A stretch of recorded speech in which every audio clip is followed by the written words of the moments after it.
Good afternoon, good morning, good evening, whatever time of day it is, wherever you are, welcome. If you're here live, please feel free to drop your comments into the comments area, whether you're on YouTube or LinkedIn.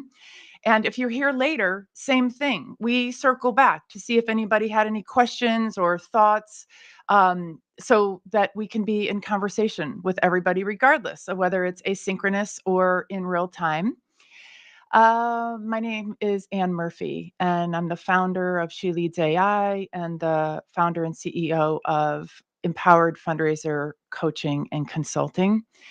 It doesn't matter who I am because the stars of the show are my friends who I'm going to bring on screen in just a moment.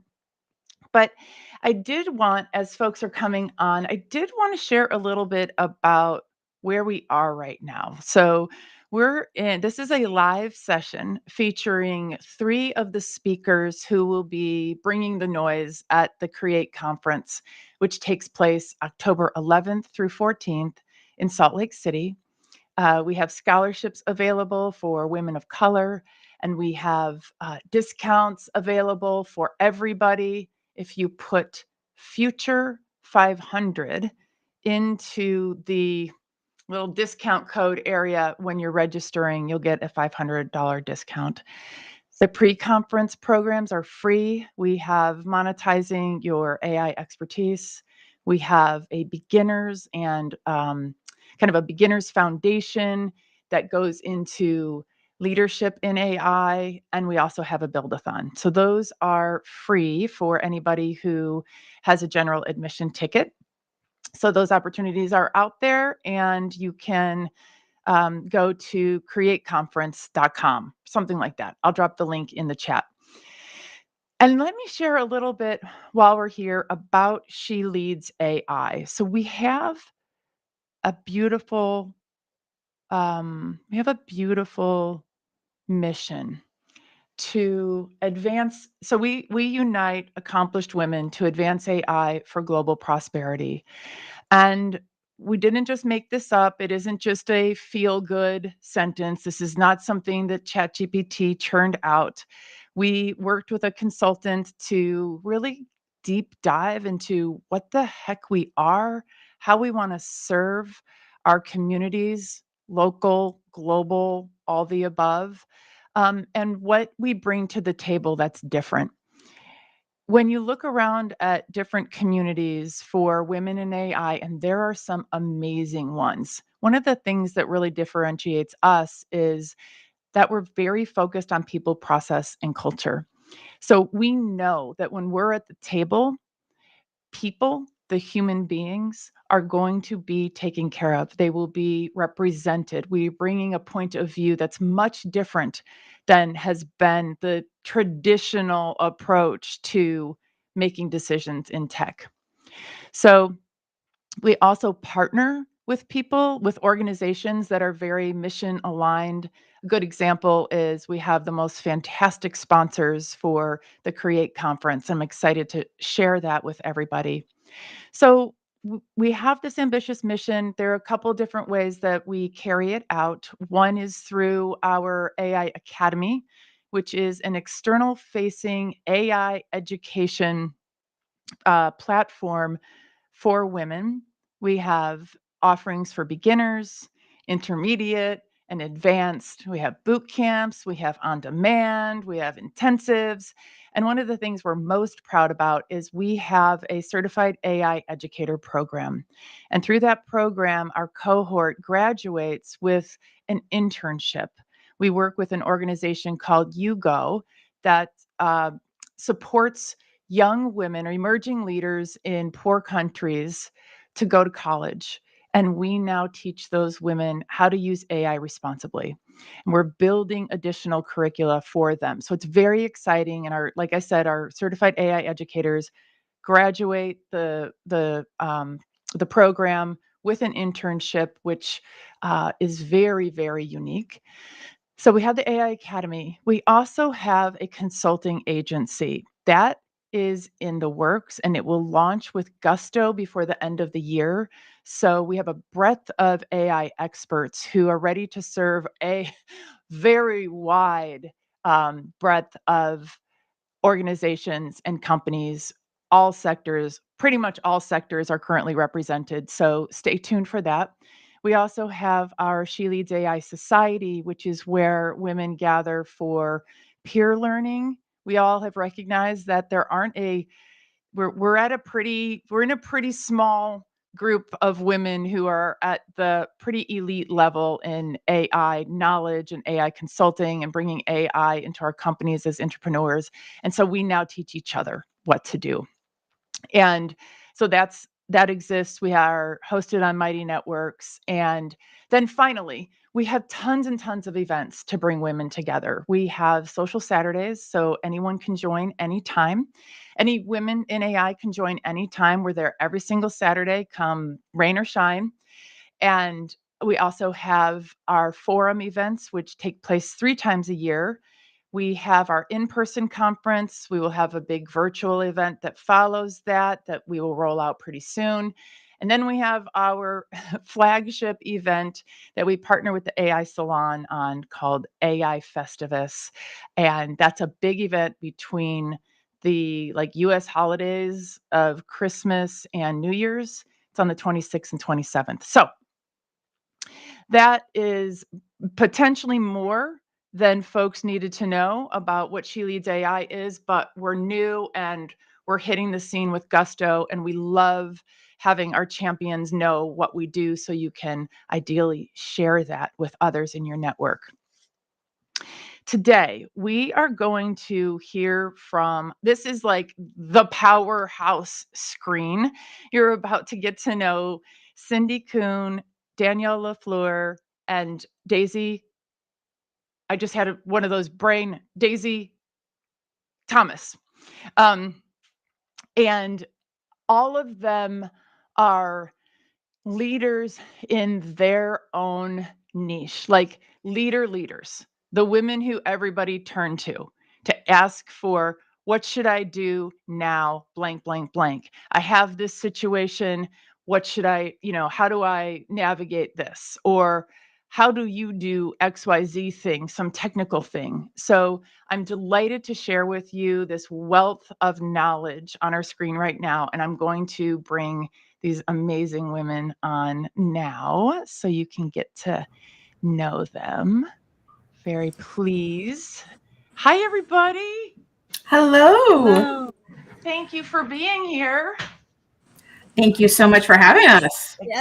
Excited to have you. So the first thing we're going to do is I'm going to ask the group to answer a question that will incorporate their introduction. So one of the things that people always want to know is, how did you get into AI? Right?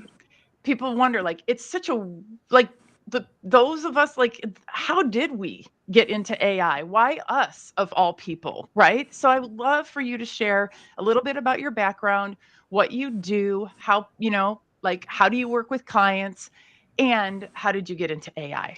I'll start with Danielle. Oh, I knew it. I knew you were going to ask me first because I know it. Because Cyndi, I can't wait for Cindy's answer. I got into AI because of TikTok. So we'll just start it in realism. It's not because I was high convoluted on somewhere or blah, blah, blah, blah, blah. I think it's also where I met Anne. Where we were on TikTok back in the good old days when everybody was doing dance videos, and there's a woman named Rachel who had a TikTok about AI, and she was and stuff, and I was like, this is awesome. So I knew about AI beforehand. I had worked in some capacity with AI back in 2020, and then my best friend's, her husband actually worked in AI and got his doctorate in it from Columbia University. So we were surrounded, but it was always like, that's what the nerds kind of do. It's not literally something that we can do here. But then Rachel really kind of opened my eyes about like application, like real world application that you could do. And I drank all the Kool-Aid. Like within 42 seconds, I was Kool-Aid, and I did not give a rat's ass about my company anymore. I didn't care about anything else. I was like, I'm in. That's it. All this other stuff is dumb. This is where the world is going. I'm locked in. I'm locked in. It was very fast. It was very, within a couple weeks, I was signed up for my first training, and I went, and then I made my entire team go through training, and I made the entire company move forward. So I was very persuasive. So I love all aspects of AI. Our company specifically, we took the things that we're really, really good at, and we just amplified a lot of it, to be honest with you, and removed a lot of the things that I thought were going to be replaced by AI very, very quickly, and have been.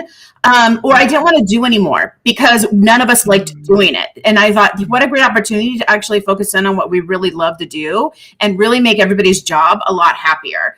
And when I discovered that AI could give my employees, could give our team, could give our clients the opportunity to have a more balanced life, and still thrive and succeed, I'm on board. Like, you should be doing what you love to do, and you should be solving problems that help your own family, your own community, your environment, whatever it is, that give you satisfaction, but also challenge you to grow and learn. If you can find that sweet spot, I'm going to use the tools to help me get there.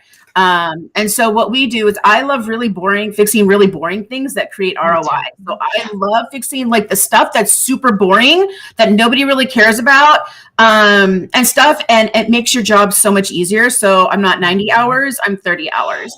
That's my goal. Cause I'm over the hustle. We're all over the hustle. I didn't want to hustle anymore. We don't hustle anymore. So, I like ops. Like, we're deep diving into operations and streamlining it and really helping. I really want clients, and I hope Cyndi, because Cyndi has the best job. Both of you do, right? You, Daisy and Cyndi, you are like, we're in the future. I'm like, how do I become a futurist? Like, that's my next leap, is to go into the futurist thing. Because how do you can fix ops for right now, but how do you leapfrog to make sure that you can create legacy, right? And change society as a whole. And I think AI is prone to be able to do that. Like, we are at a turning point where we can make some massive cultural massive changes. Yeah. And it can be the most amazing thing that will really leapfrog humanity past the millennial of decades and decades of stupidity, like of mass stupidity. And we have this opportunity to take advantage of it. And I think we should. Absolutely. It's remarkable how aligned my journey is. Rachel Woods on TikTok, AI exchange, meet my first friends. And then in there, I also met Kyle Shannon and spent how many hours. And Kyle became my parasocial mentor. Never knew that he was mentoring me. And made my whole company go through Rachel's courses, learn all the things about AI. Will never hire another person who's not better at me than better at me. That I could not afford. Also, my equanimity, there's none for somebody not using AI. There's no way. And then we started getting rid of the things that we don't like, and we started leaning into the things that now we're doing the best work we've ever done in our entire life. So exactly. Same journey. Exactly. And anyone can hop in at the place we did. I mean, watching a few TikToks and then moving into adopting a new skill, like, anyone can do that.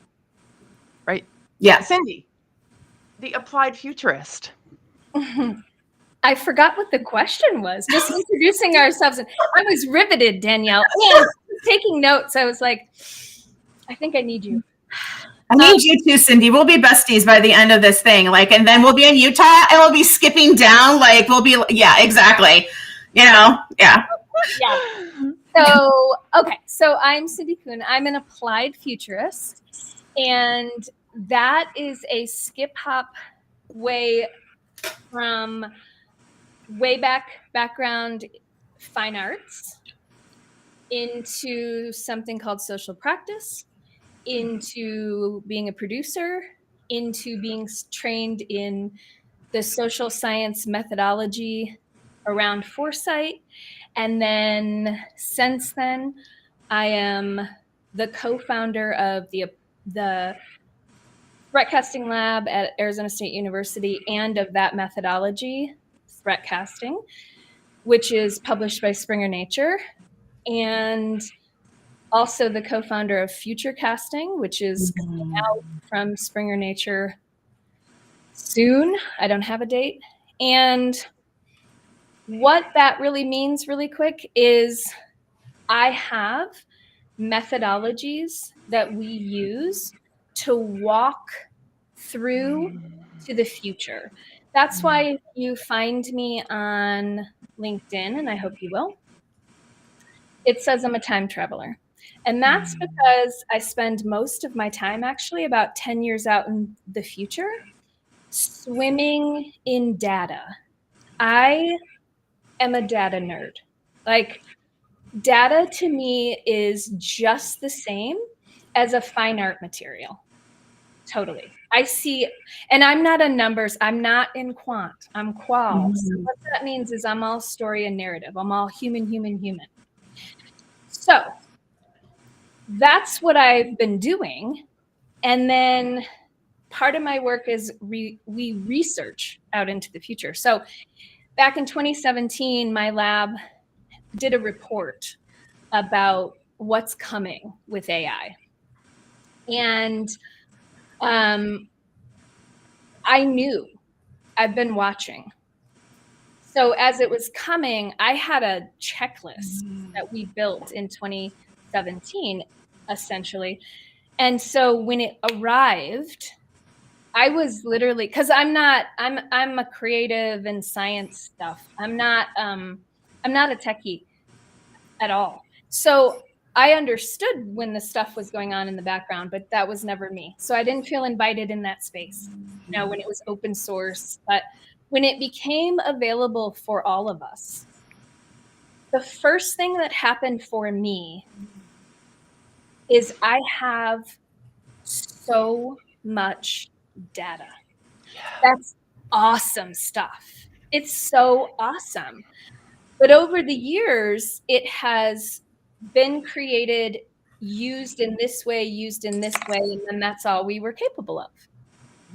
Because we didn't, part of my practice also, we do these things, but we also did always produce what we call sci-fi prototypes, which are comic books, graphic novels, and animations around the research.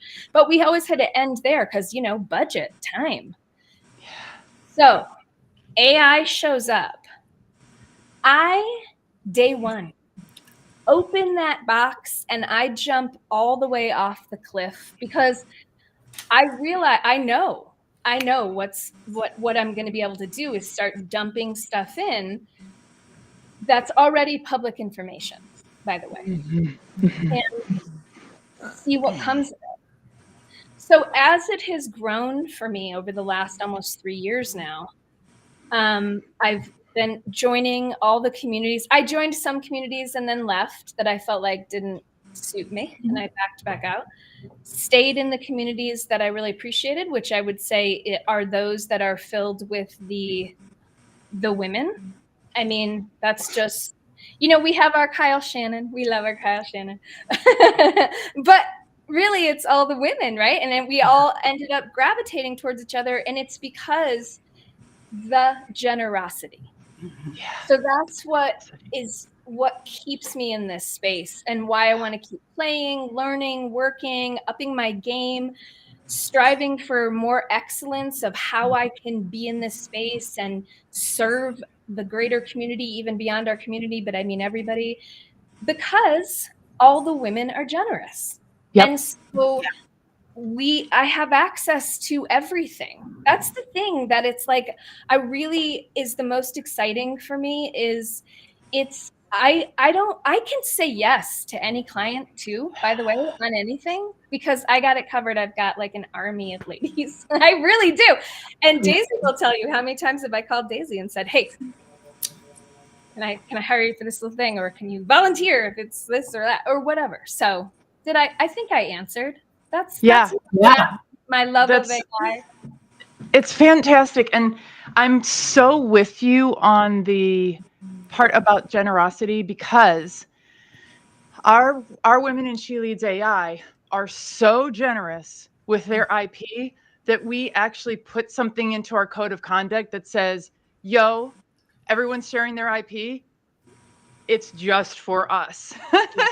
Because I mean, people are showing their proprietary things, their offers, their pricing, like their gaffes, their triumphs. And we were like, there's like hundreds of thousands of dollars of content in our library that would launch businesses, launch Right. Yeah. and we finally had to say, hey, everybody, just in case you were thinking about it, this is not for sharesies, because no givesies backsies once you give somebody your IP. So anyway, yeah, the generosity is off the charts, and it is, from what I can tell, the community level is the only place where the real learning is happening. If you wait for some Coursera course or even like a LinkedIn, whatever, it's all of us fanning out, learning our learnings and ours, in our verticals, and then bringing that knowledge back to each other for rapid transfer. I just think it's the most efficient, it's the deepest dives, it's the most actionable way to learn. I know I'm biased, but I just don't see another way to really quickly learn this stuff. Daisy Thomas, there are only a couple of people I know in AI who do what you do, and yet you probably have the most important role in our field. And I can't wait for people to learn more from you at the Create conference, because I always say, most of us weren't born knowing how to do the stuff that you do. And we need to be taught it. And you're the person who we're all looking to. We read what you write. You inspired all of us to make lots and lots of GPTs. And we all were crestfallen as well when we realized we needed to update them every single time they changed something. So we've been in that boat together. Please tell the people who you are, how you got into AI, and what you do that is so important in this work that we're all doing together. Not to put you on the spot. Sorry. Sure. I'm Daisy Thomas. Thank you. I'm the Director of Advocacy and Policy Development for the AI Salon, which I'm an OG member of. That is how I got into generative AI specifically. It was through Kyle Shannon and his nightly TikTok channels. I'd always been really into computers. I got my first computer for the Christmas I had in kindergarten, so like 4 or 5 years old. So I've always been just obsessed with computers, but I wasn't very good at the programming side of it, but always like a tech cheerleader, always so well aware, watching all the plays, being so aware of what's happening and seeing what was going on in the future of it, but just knowing that I wasn't the one playing that game. I was just a super fan on the sidelines. And then, I was an old school forum and bulletin board moderator and all of those kind of way back in the early days of the internet. So just was aware of just this fast changing technological world and how quickly the connectivity of globalization was happening, and how I had all these friends suddenly who were in England or Japan or Singapore or Mexico or California or Washington or Canada. It was wonderful. I had suddenly, all of these people were a part of my community that I could pick, the communities that I was interested in. I could go to these different areas. And then as life happened, I went to school, I had children, I was a young mom. I kind of fell away from staying really on top of tech. I got involved more into civic and community organizing and politics and that sort of policy and advocacy side of things. And then, I happened upon some articles about AI, and I was like, oh, this is awesome. But you had to be a part of tech labs. You had to be a part of a university to really get into that side of things. So when generative AI came to the commercial market, I was like, oh, this could be cool. And I think that's how I was able to find Kyle on TikTok. It just showed up on my feed when I needed it the most. And just his enthusiasm was like, I got to explore this just more. And I dove headfirst, and I was able to use all of my specific policy skills and how to do all that sort of thing into this new field that didn't have that sort of framework yet. And that's what I've been doing since. Awesome. Thank goodness. For anyone who hasn't yet connected with Daisy, I put everybody's LinkedIn's in the chat. Also, click the little bell on her profile so that you are more likely to get the stuff that she puts out there. LinkedIn isn't like perfect about that, but if you get Daisy in your feed, every now and then you'll be, and all of us, but you know what I'm saying with Daisy's stuff, you guys all know it's an article, it's well written. Yes. You read it and then you're smarter. So do that, everybody. She's I would recommend- prolific. Yeah. There's this one very specific point. Everyone was mentioning the future and like how important that is. And policy is really how we decide on the future that we're building towards. Like if you're not in the room and having a say, then you're not a part of that discussion. Your views aren't even considered because they don't know that they exist. The legislators, I think, for their good and bad, they're doing their best with who is getting to them. And so being able to bring the voice of the real stakeholders of all of the communities that are affected by this is incredibly important. So I do my best, but if there are people who feel that their voices aren't being considered, they have to reach out. They have to let us know, and if not us, then to their current legislators. That is so important. Mm-hmm. Exactly. And to that point, Daisy is going to help us. I mean, I know these are kind of basic things, and I remember learning some of these things with the It's a Bill, the Schoolhouse Rock, like Yeah, It's a Bill, Schoolhouse Rock. Capitol Hill. Yeah. Some that actually, truth be told, was probably the best civic governmental education I got, because I probably got some in 7th grade, but there's a lot of other things going on. So it's time for us to learn more. One, the first of which may be, who are your legislators? Yeah. How do you get a hold of them? What does that even mean? Are they hearing what you say, et cetera? So Daisy's going to teach us that at the Create conference. Okay, so here's what's really cool about these 3 women on the screen is they all have different zones of genius. Some of them overlap, but there are areas where they are like cutting edge subject matter experts. Even when it's been fine arts to social, what is that thing? Social practice. Social practice to future casting and threat casting, the whole art. She knows a lot of stuff. And Cyndi is very aware of trends. So I wanted to ask, and we'll start with you, Cyndi, what are some of the trends from your POV that are the most important as we look at the future of AI? So I think about trends as either a threat or an opportunity. It's just, I don't think about it in a neutral, real state, just to be really honest, because to me, a trend is a signal. And so it's either a weak signal that is to be watched as it trickles, or it's a really strong signal that is pointing in a really specific direction, let's say. So that's just to set that up. That's how my brain thinks about that word trends.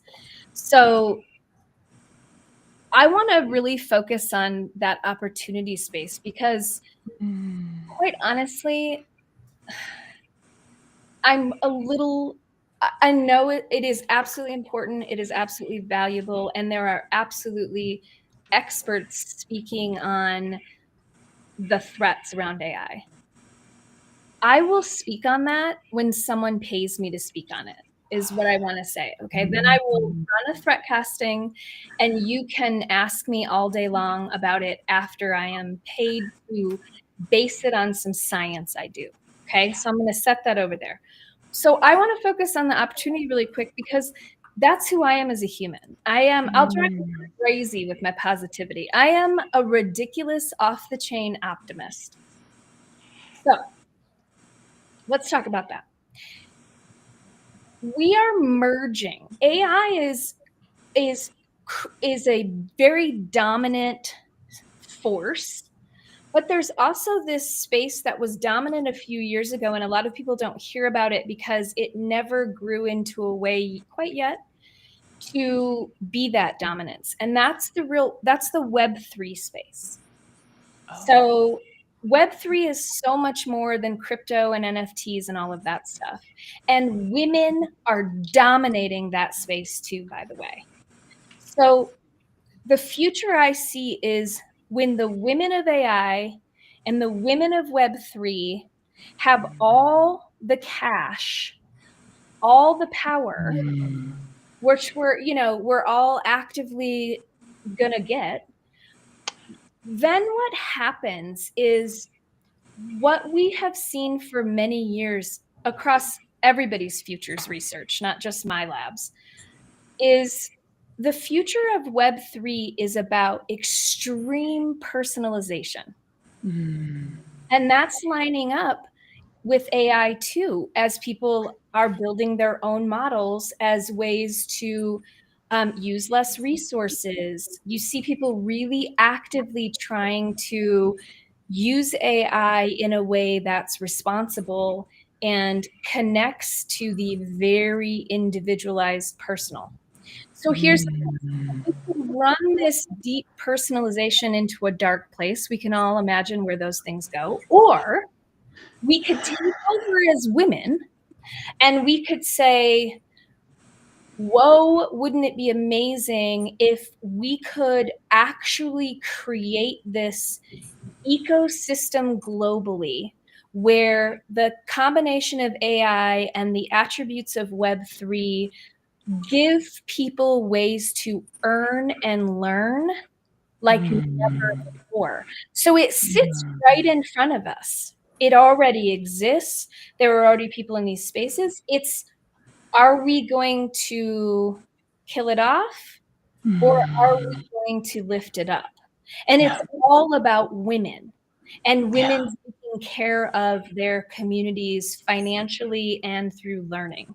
So that's what I see. And I'm as deeply active as I am in the AI community. I'm also active in that Web3 community because it's the same juicy generosity. First of all, thank you for that. One of the areas that I resonate with is when you're paid to speak about the darker aspects, because in part our current jobs often include gassing everybody up to adopt AI, right? So we're like, yay, do this because ... But we're losing as much sleep as everybody else. Our enthusiasm is not abject. So you think about how do you bring a little bit more of an even keel point of view without bumming everybody out so bad that they're just like, nope, they can't do it, cannot do it. But if someone pays me to tell them the risks, absolutely. And I try not to editorialize. What's that? Happy to. And that's the exact point is that you got to pay me to go down that path because it takes a lot out of me. I do research in spaces and here's the thing, I know people who are doing that research right now, so I can connect and tap in, but I am currently not in a paid contract. So I'm going to talk about the good parts. Yeah, there you go. Daisy, what trends are you seeing from your point of view?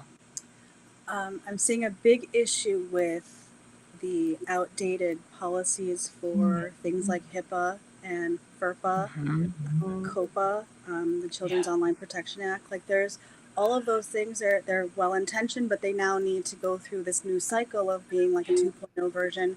I know that with the COPA, there is a potential 2.0. I don't know where it stands as of yet. It's been a few months since I looked into it. But, adults are one thing, but when it comes to children in these spaces, there has to be a level of accountability and responsibility. And for students specifically, so much of their entire personal data is just being willy-nilly put into these systems because teachers and the administration aren't being trained well enough. These platforms that they're using don't have those kind of security issues in place. So to me, just personally and professionally, I am a mother with young children still at home. I have, older kids who are out of the house as well, but I have kids from 7 to 23. So like that wide range of how all of this affects their development in all of those critical stages is like always first and foremost on my mind. And so all of the policy lens that I bring to the table is through that. It's through very much how is this affecting not just my children, but my neighbor's children or people down the street's children or anyone else's children, because not every parent is as engaged in what's happening with their children at school or at home. Not everyone has the capacity, not everyone has the ability, not everyone has the interest, which is a shame, but that is just the reality of the world we live in. And so we do need to have a set of standards that children, especially if they're in a school system, that their privacy is respected, that their autonomy is respected, and that their agency is respected, because we can't start having children not use this tech. Like, they do need to learn how to interact with it on a safe and developmentally appropriate level, but there have to be safeguards in place, and there have to be checks and balances regarding like their data. We've already seen, like with social media, all these family channels that put their children on display 24/7. Like, what is that going to do to them in 20 years? We all know what it's like Nothing being good. raised as a Gen X or millennial, and like, oh, now we see it. But there's that cycle, and when you introduce this entity that's not human, but I mean, it does interact so much like one, that these children, especially children who don't have an appropriate adult that they can really share intimate feelings with, they're turning to these things. And, for better or worse, sometimes that's wonderful. That's a lifeline that kid will keep them from doing harm to themselves. And sometimes that's a really detrimental thing.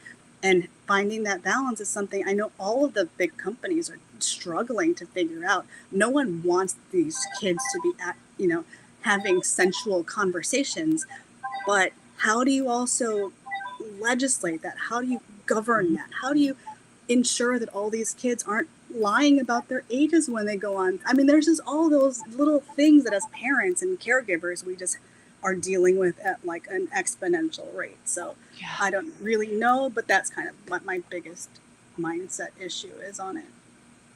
And the trend that I'm focusing on. Yeah. What is the children's one called? Obviously I know HIPAA, and obviously I know FERPA. What's the children's one called? The Children's Online Privacy Protection Act. Okay. The senator from Massachusetts, I forgot his name, and I'm so sorry, because I met with his office and they were lovely people. But he was the one who introduced that and got that passed in like 97, 96, a long time ago. And I know that they are either updating it or did update it and introduce it, but they are trying to act specifically for the children's privacy and how, exponentially, like I said, it's affecting everyone's kids right now. Yeah. What I love about this era with generative AI is that it gives us the opportunity to break what's already broken.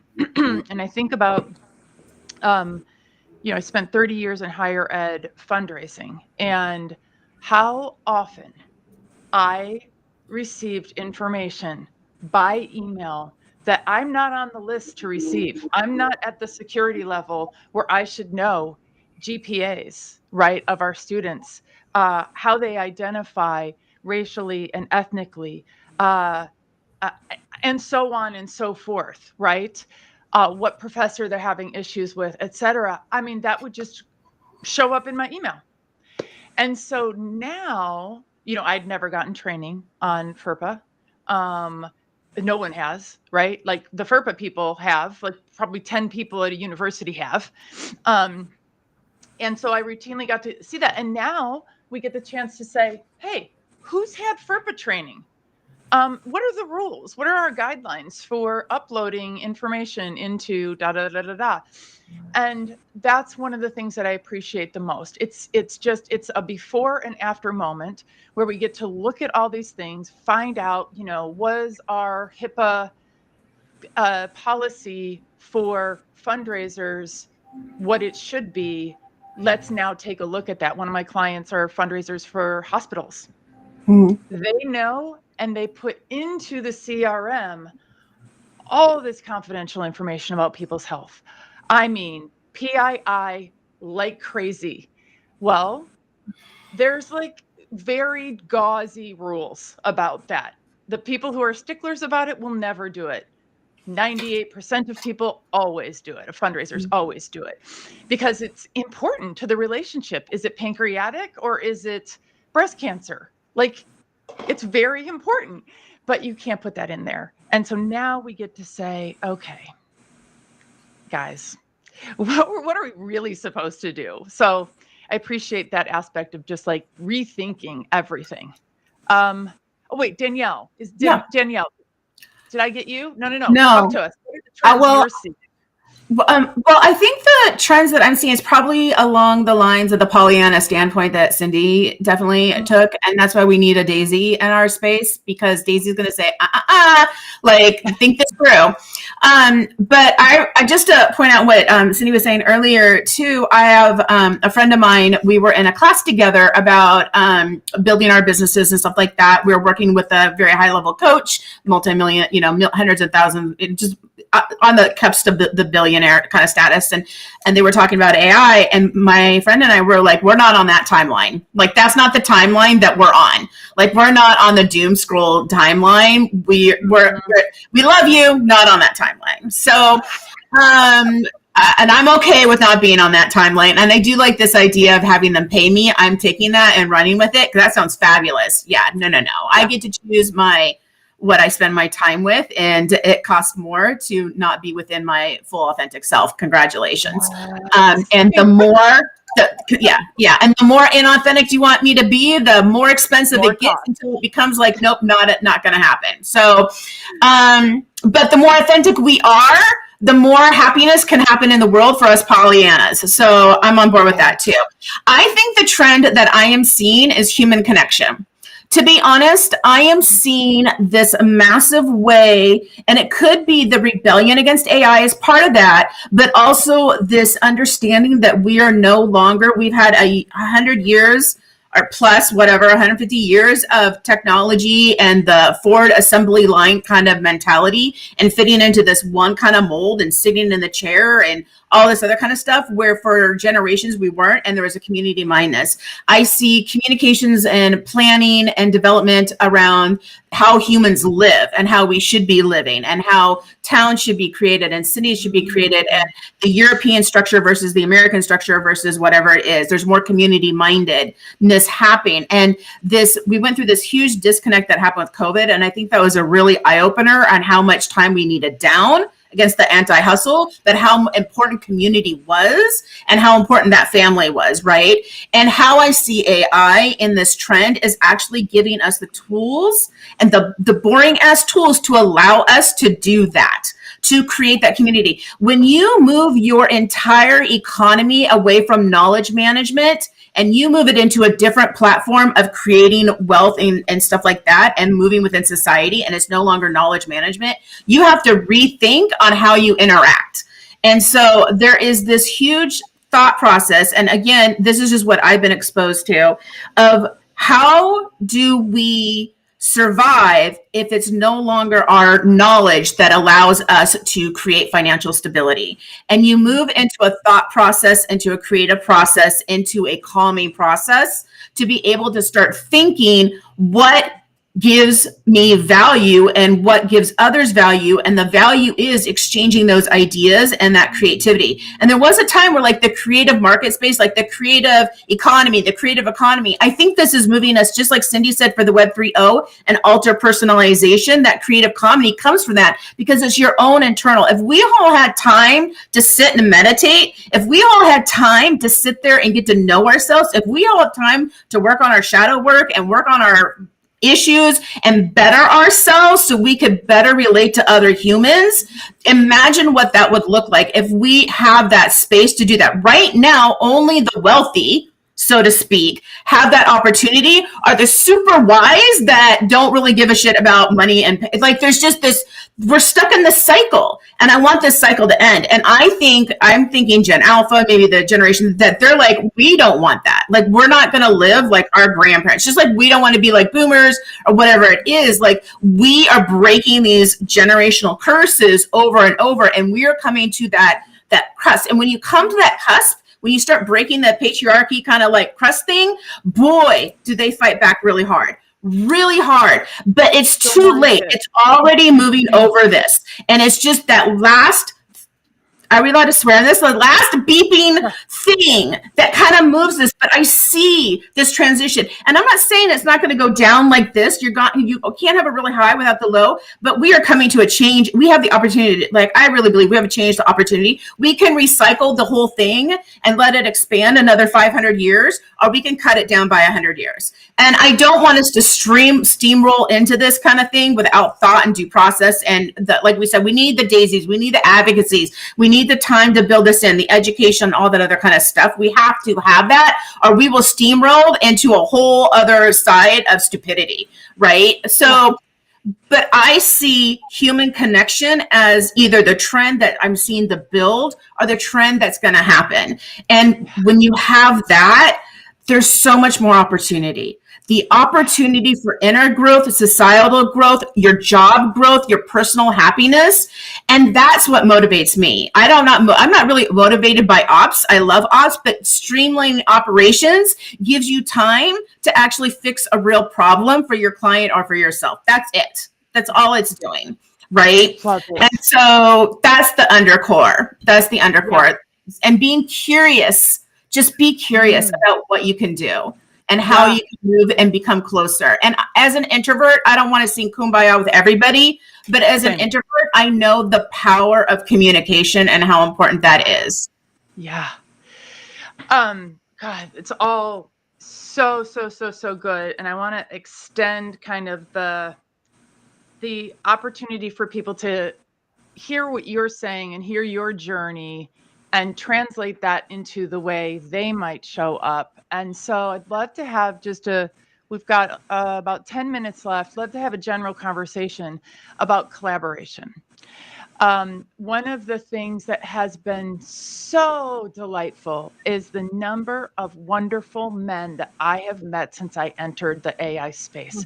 I'm not talking about tech bros. I don't care. They're like not on the radar. Like, if you want to do that, that's cool. Whatevs. I don't see myself in relationship to them. That's been some shadow work. Not entirely there, but I'm getting there. But the number of wonderful, generous, thoughtful, kind, collaborative men who I've been able to work with. Think about the love fest we have for Kyle Shannon. Granted, he's a very special case, but it really has renewed my faith in the male species. But the other thing about it is, just to kind of like set this up a little bit, I've thought long and hard and really done some work on how I show up as a leader in this space. And kind of the juxtaposition is in my, employee in-house life, working in a very highly political atmosphere, lots of gender politics, being the only in the room. My methodology was kind of like shoulder down, look out, this is what's happening, we're doing it this way, on the bus or off the bus, right? And that was how it functioned well. That was how I advanced in my career. That doesn't apply here.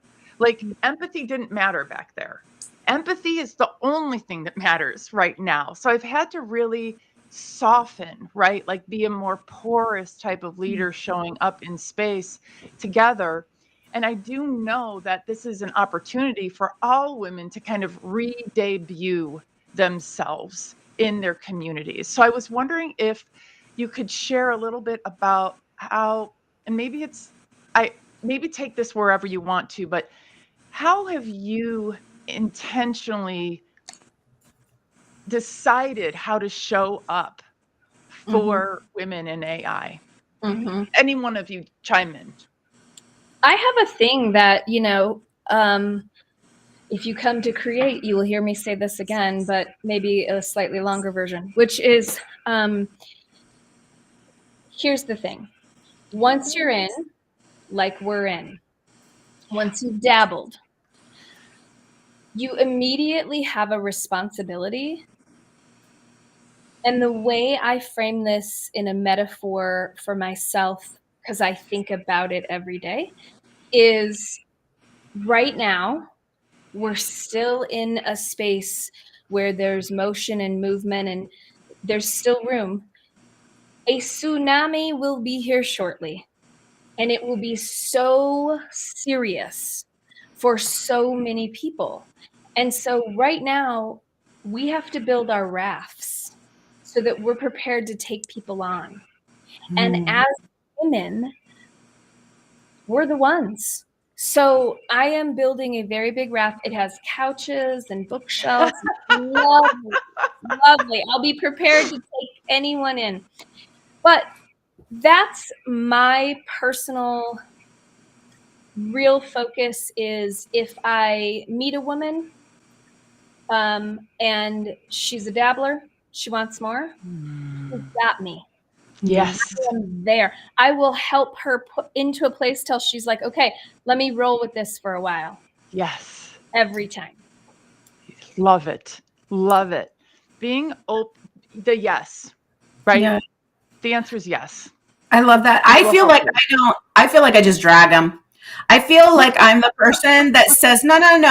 There's this person on TikTok who did a thing for me. I hired them to do some stuff, and they were amazing. And I was like, yeah, no, you need to be an AI. Like, nothing to do with AI. Like, had no interest, no blah blah. And I am dragging this person and their partner into like, hey, I got you a coupon for, you should come and learn about AI in Utah. Hey, you should do that. I'm text messaging them like, get on LinkedIn. I'll introduce you to blah blah blah blah. Like, I just drag them. So I don't wait for you to dabble. I'm dragging you with me as we move along this boat.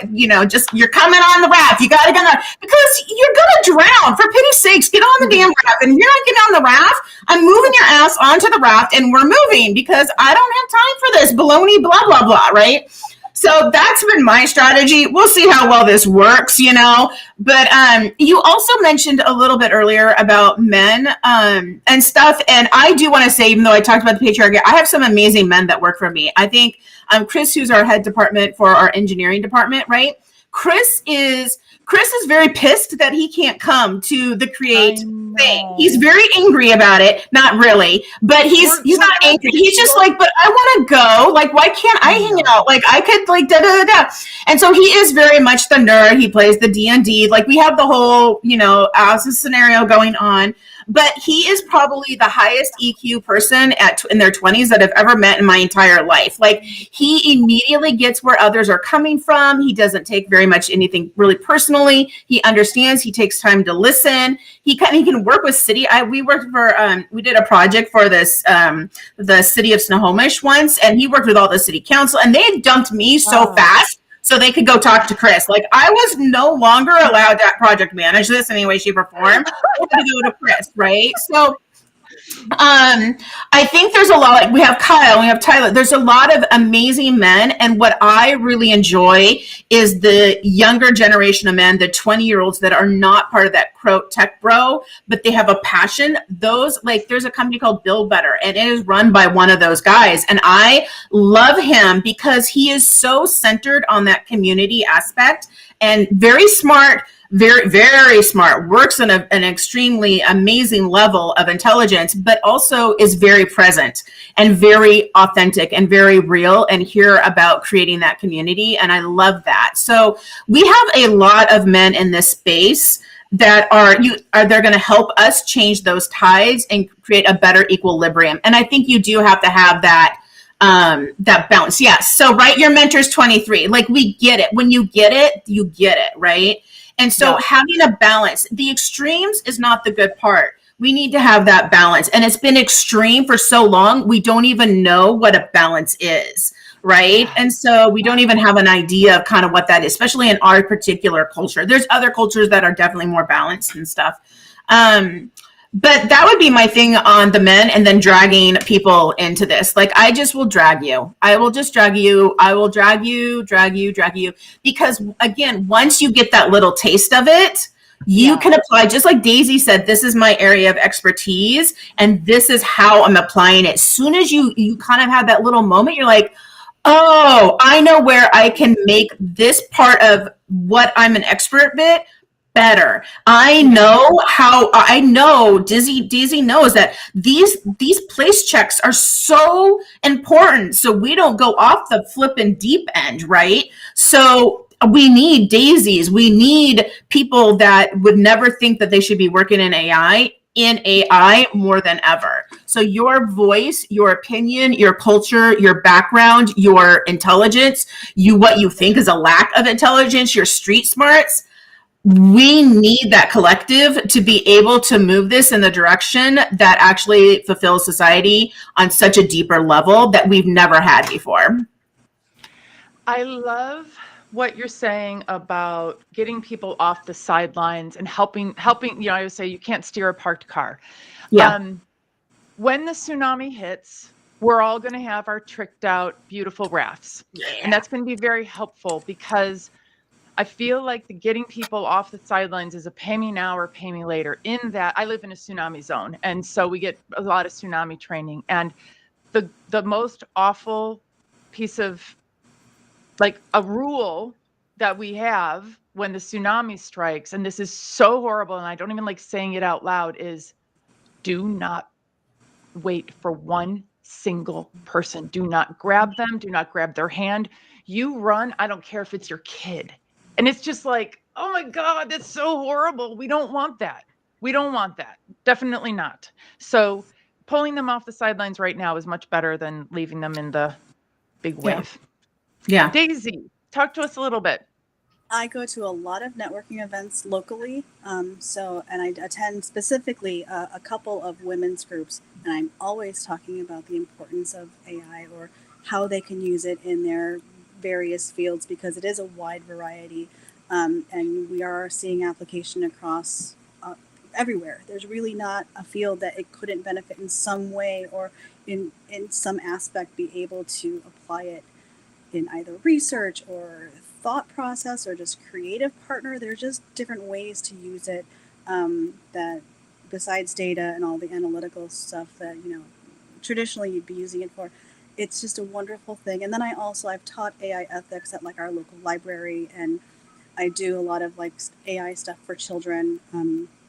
So I really do try to just spend a lot of my time in my local community, because my job is, national policy and state policy for not just my state. So when I am here, I am here. This is my community. This is where I work and raise my children. So this is where I spend most of my efforts and time.